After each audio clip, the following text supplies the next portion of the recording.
So, what's the next video? What's the next video? Q&A. Q&A? Did anyone submit questions? Oh, wow. Oh my God. Oh, that will be tough to squeeze all of them in a video. I better get started on answering them.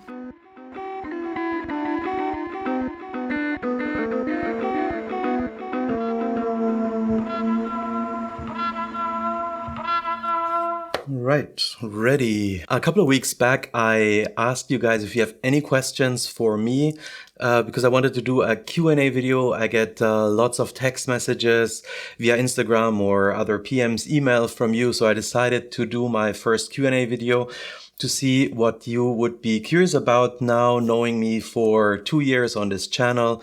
And some of you are following me since the very beginning. So here we go.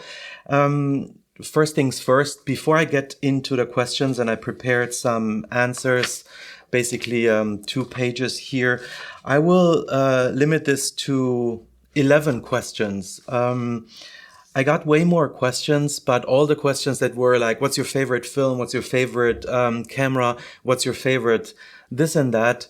I decided not to answer on this video, or maybe going forward generally in any Q&A video, because some of these things, you know, by the nature of them, they change over time.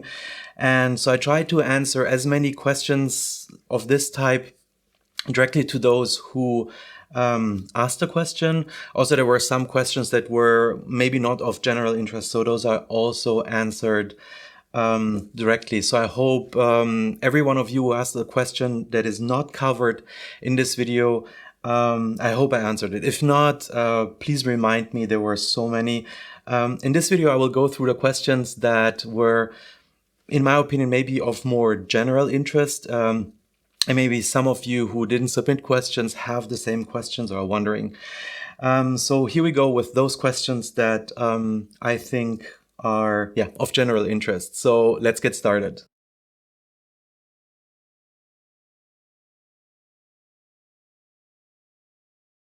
Short answer is yes, I'm sticking to the Leica M system. I went through a quite long journey in photography until I ended up with the Leica M system. My first Leica M was the Leica M-D. For those who know me on this channel for a while know that. I started with a Canon PowerShot long time ago. I made a video, I will leave a link up here for those who are interested, where my journey in photography or digital photography started. Then I switched over to DSLRs with Nikon. I was there for more than 10 years until the Fuji X100S came into my life and it became my go-to camera. I realized how I'm not using the Nikon anymore, or it was just too big, too clunky, and the X100S was this camera that I could always take with me, and my passion for photography grew. And it really became this camera that showed me that having a camera, or the camera that you carry around with you, is the best camera. I mean, back in the days when I bought it and you would have asked me this typical question, which would be that camera that you take with you on a lonely island, it would have been the Fuji X100S. Now, depending on the type of person that you are, the X100 system from Fuji, they're gorgeous, they're amazing, the photo quality is so good, but it might be an entry gateway into the Leica M system. Because of the Fuji X100S, I started to look at Leica M. So just so you know, be warned, just saying, that could be something if you are owning an X100 system and maybe you're watching this video. This can happen to you, that you get tempted by a Leica M. I did. I love it. I don't want to go back. But again, Fuji X100S system, or X100 and then the other letters, amazing. Coming to the SL, I can see why some people are switching to the SL. I mean, amazing optics, EVF, resolution, and so on and so forth. I personally, I'm not tempted by that. Also, I'm not looking to go back to bigger bodies. I really love the Leica M system, and I would even go smaller. So now I recently bought a Leica CL. Some of you might have also seen that video. So I'm really tempted either to go smaller and just going back and forth between M and the CL. But there is one reason that I heard, and there's not a lot of coverage, or at least I haven't seen a lot of coverage about this, but some of my friends who moved from Leica M to Leica SL did that not because of the lenses primarily, but because they told me that the eyesight was getting worse and worse, and they had problems focusing with the Leica rangefinder mechanism. Now, on some of the modern Leica M digital cameras, you would have the option of putting an EVF on your Leica M and focusing with the EVF and focus peaking and all the modern tools. But they just decided to go for the SL with the amazing viewfinder, focus peaking, the amazing optics, and were not so bothered or concerned with the size. And I mean, look, if your eyesight is so bad that you really have troubles focusing with a Leica M, maybe body size then becomes a lower prio, right? And I have a lot of experience with the L-mount system, and I've shot SL. I'm actually recording this video on Leica L-mount system. But again, for photography, I personally don't have a use case for it, so don't worry. On this channel, I'll stick with the Leica M system, analog and digital, and yeah, that's it.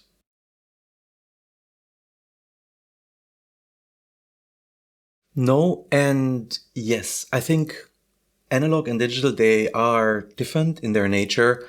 For me, equivalent because of their different nature. I think there are certain situations where one lends itself to be more optimal for a specific type of photography. But generally, I wouldn't say I would go either for this or that. I have phases where I love and enjoy shooting analog, and I have days or phases where I love digital. Again, for me, this is a matter of what type of photography are you doing. When I bought my first analog camera, the Leica M6, I almost exclusively shot analog for quite some time. And I was kind of like driven by this concept or this perception that maybe many of you also have, and that drove me into analog photography, which is people were saying you cannot create this look digitally. And I hunted it. I tried to recreate that look. I tried to recreate maybe something that was lost and experience it, because I didn't experience it in the past, right? I didn't start, in my early days with photography, and I didn't have darkroom experience, anything analog. So my photography journey really started digitally. But over time, I realized that I was hunting some kind of like ghost from the past that doesn't exist. Today, if I take analog photos, I'm not chasing anything from the past anymore. I'm not trying to recreate that look. There's so many different reasons that go way beyond the Q&A video why I shoot analog next to digital. But let me try to answer one angle, because that ties into the next question.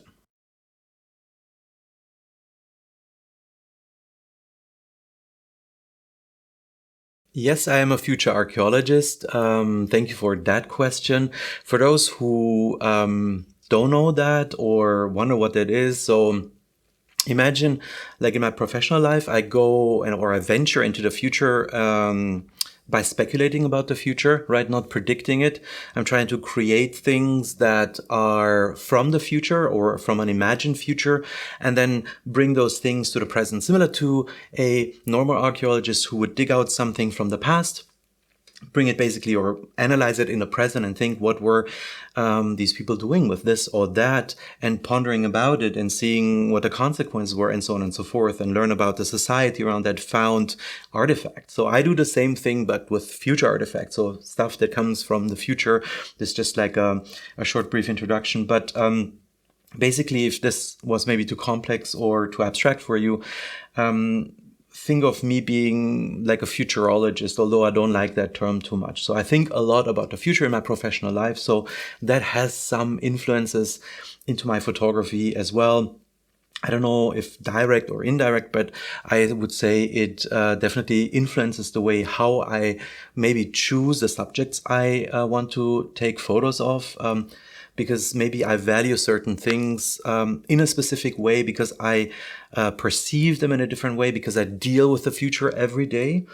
But yeah, so long story short, I would say it influences my photography. But coming back to the previous question and tying it into this one, to give a wider explanation why analog or why not analog is, so when I shoot analog, I started to shoot it after I shot more than 10 years, 15 years digital. And many analog photographers today, also colleagues on YouTube, they may have started with digital themselves or never had the experience of analog in the past, and they started with analog photography now. So there is this kind of like hunt, this look that we think that we cannot recreate digitally, or not yet. Again, speaking now as a future archaeologist, I mean, things are about to change. Things are getting better in the digital world. We didn't reach the peak of civilization with digital.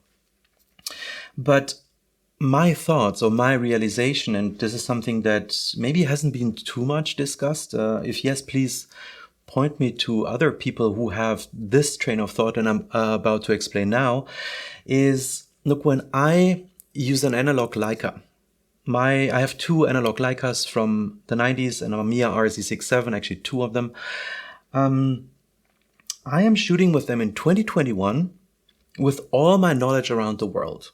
Right, like every other analog photographer today, right? We are aware of these amazing digital cameras and their capabilities, and we're trying to seek something that is parallel to that, right? We are aware of it. Now, people who used to take analog photos in the past, before the digital age, in the 90s, 80s, 70s, and so on and so forth, down to the beginnings of photography, they didn't know about EVFs, 60 megapixels, SD cards with a terabyte of storage, and so on and so forth. So I think no matter what I hear when people say why they shoot analog, I believe you cannot recreate the shooting feeling and the look of the 90s, the 80s, 70s, 60s, and so on and so forth.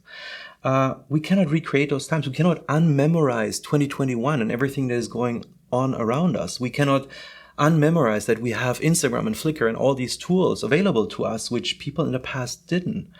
So that is where my hunt for, I can recreate the past, I can shoot like people used to shoot in the past. I stopped chasing that completely when I shoot analog. So again, I'm still looking for the final answer why I am also shooting analog, but it is not recreating the past. That much I can promise you, because that past is gone. That past, I can never relive, and I have never lived in the analog world. Think of as an analogy to music, for example, right? I mean, obviously we can go and listen to a classic concert from Bach or Mozart, and maybe it will impress us, like analog photography and the look impresses us. But now picture the people back in the days when Bach was living or Mozart, and they were going to a Mozart concert and were blown away by that genius music at the time. When we listen to Bach or Mozart today, we know of Katy Perry and Snoop Dogg and so on and so forth. We cannot unmemorize that. That means we listen to Bach, but our hearing knows about the other things around us, right?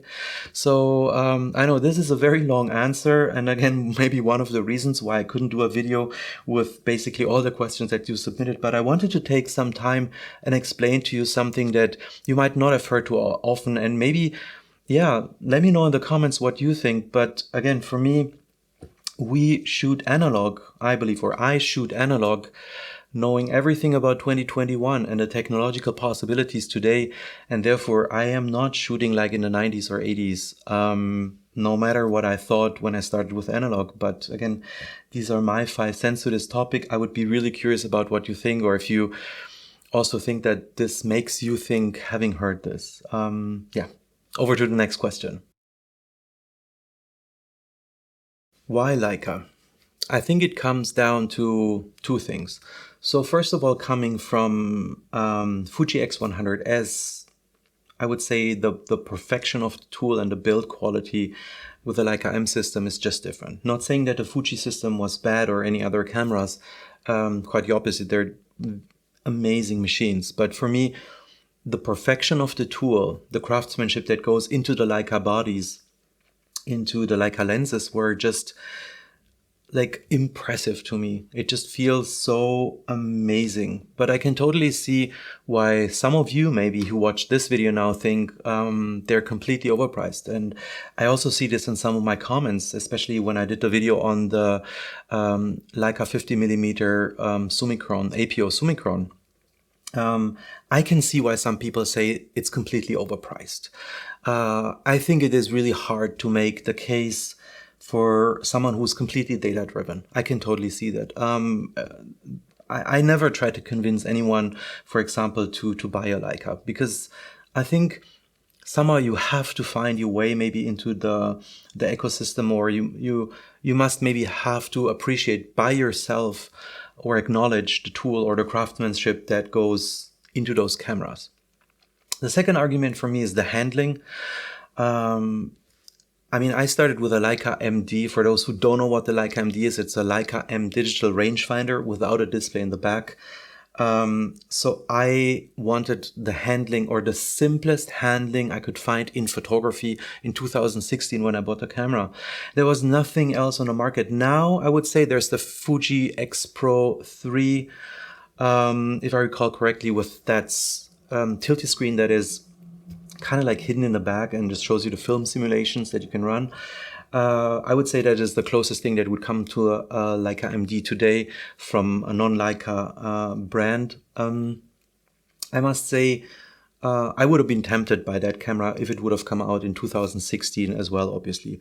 But the handling of the Leica M system, be it the M-D, or I shot a couple of Leica M systems with a display, they are just amazing. That simplicity, that perfection, the way of taking photos, of not getting in your way, was exactly what I was looking for. So when I see some of the camera reviews of today, and I'm very interested in cameras, I watch a lot of YouTube about all kinds of systems that I would never buy, but I'm still curious where the development goes. Maybe also because of my professional life being a futurologist or future archaeologist.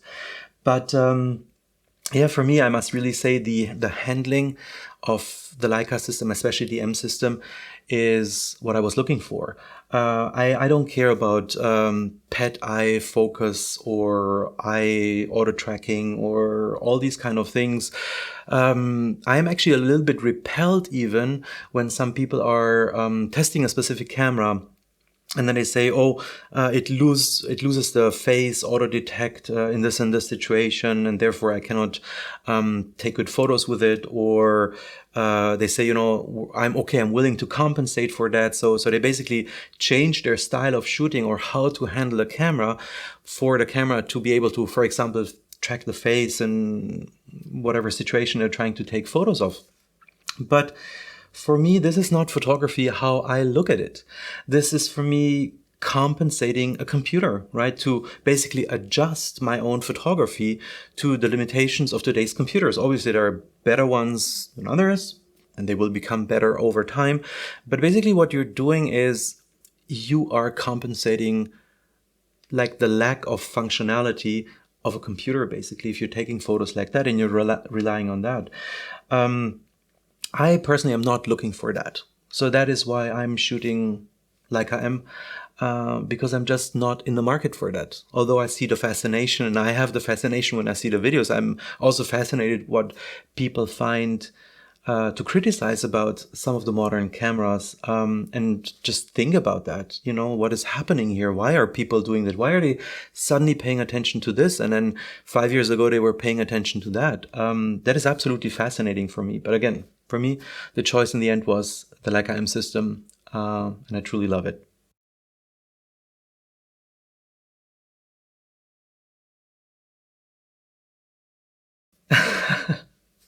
So nice that you recalled on April 1st, I did an Instagram post that I adapted Fuji Pro400H film with my Leica M-D. That was really nice that you paid attention. I have something prepared for next year, so stay tuned.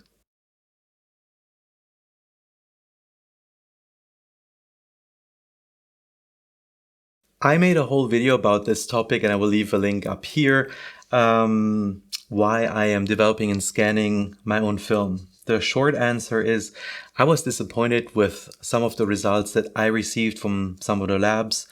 To be fair, I just tried 3 labs so far, and all 3 labs have had problems in different areas. So I didn't like it. So I got into developing and scanning myself. I really love it. I can totally see why this is a hassle for many, many people.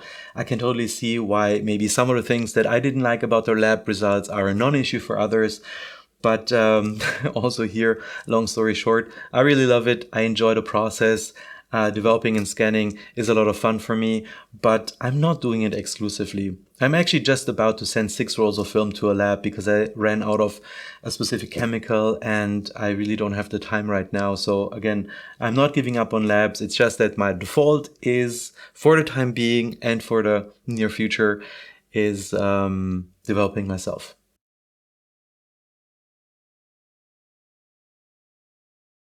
Why did I choose street photography as my main photography interest?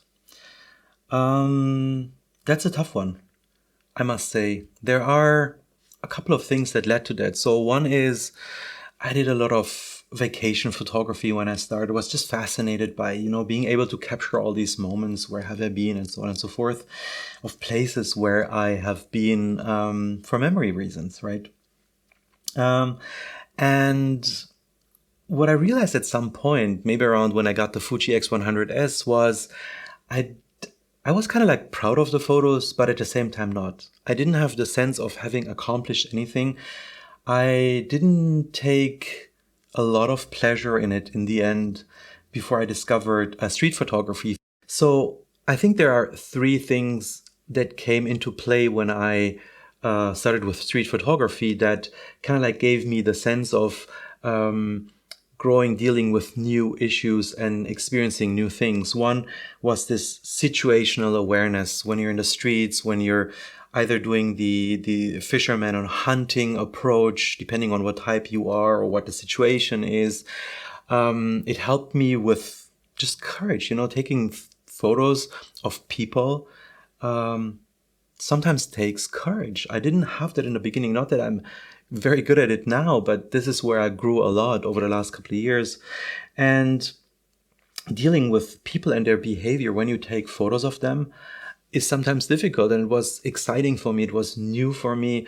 Another aspect was this the change of profession 7 years ago when I went into this future topic professionally, and I started to choose my subject differently to see how can I capture specific elements of a specific time, because time passes, and 10 years from now certain things might be completely different. So having these moments kind of like captured. But I would say the main reason why street photography for me is amazing is that in the photos that I'm trying to take, and you might see that also on Instagram or my Instagram feed, is my philosophy in photography right now is to take pictures that are about something instead of something, like of a tree, of a forest, of a house, of a bay, or a beach. For me, those are more in the category of memories, capturing memories, putting them aside, or printing them out somehow.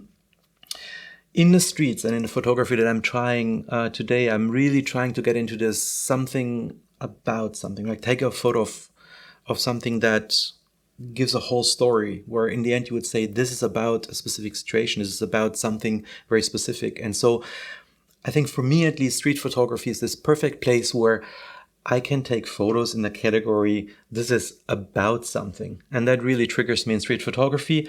Maybe there's a way to get to the about in landscape photography, adventure photography, and so on and so forth. I haven't found it, or I'm not seeking for it right now. If you found that, yeah, tell me in the comments. That would be interesting for me to hear. But for me personally, I find that the most in street photography.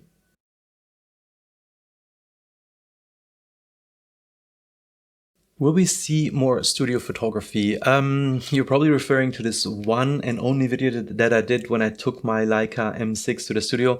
I had a lot of pleasure taking the Leica M6 in the studio, experiencing the studio situation. I'm still curious about it. I am not into studio photography, though, generally, at least right now. I never was too big into flash photography either. My DSLR, I never bought a flash for it. I never had a studio setup. I was just simply not interested, or I was maybe a little bit too scared of all that technical setup because I'm not so much into setting up too much. I work with natural light. I work with photography while I'm on the go. Having said that, I might do another video on studio photography. I don't know. There's nothing planned right now, but thanks a lot for the question, pointing it out. Again, that was an amazing day. Super nice friends. I learned a lot. They showed me everything. But yeah, for now, I think studio photography is something that you will not find on this channel anytime soon.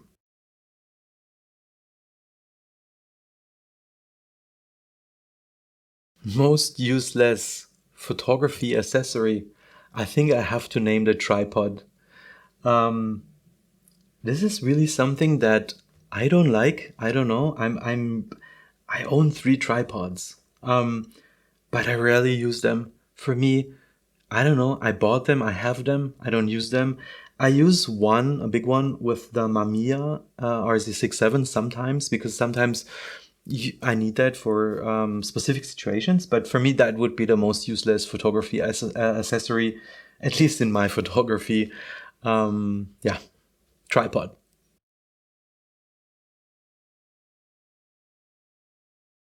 Well, if I have any specific philosophy in photography, it would have been what I mentioned earlier. It would be this striving for take pictures about something and not of something. That is one.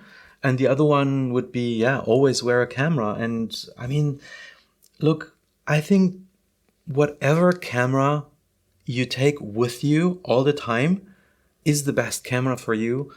And having it with you allows you to take photos in whatever situations you are and you think you want to take photos. So I think for me, yeah, it's always have a camera with you.